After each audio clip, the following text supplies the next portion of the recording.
Hey Bozo, I recently built a commander deck with the goal of casting a commander as many times as possible. Extus, Oriq Overlord is both a creature and a sorcery.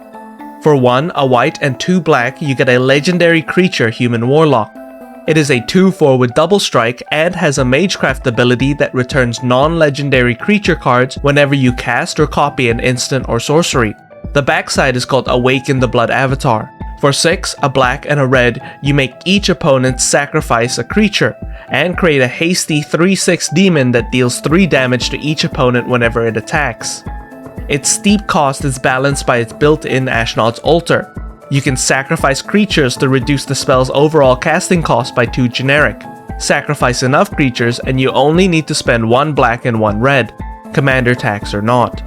By going wide with token creators, you can continuously cast the sorcery side of your commander. I didn't do this, but you can take the aristocrats approach by draining your opponents whenever you sacrifice a creature. This is probably the stronger variant of this deck, but I wanted to exploit cards that get stronger the more times you cast your commander. So I dropped the aristocrats package in favor of an unexpected synergy. Oddly enough, most of the recommended creatures as well as our commander are humans, allowing us to build human tribal.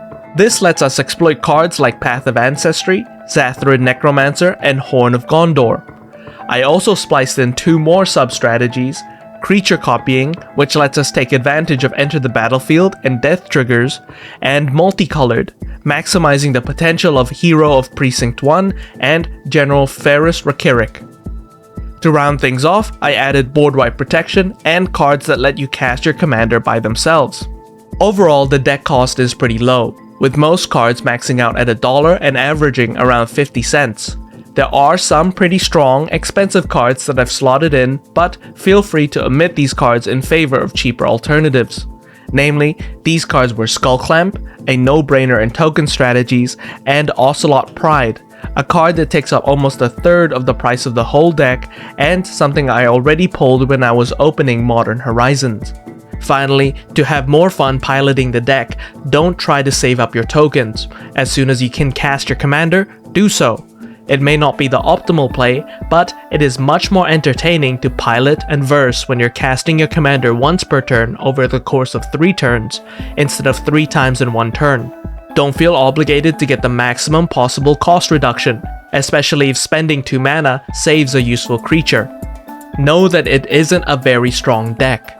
Your goal is to cast your commander as many times as possible, and hopefully play cards like Skullstorm to achieve absurd results. If you want to win more often, it's probably best to build this in an aristocrats or aggro style. And that's it. Later, Bozo.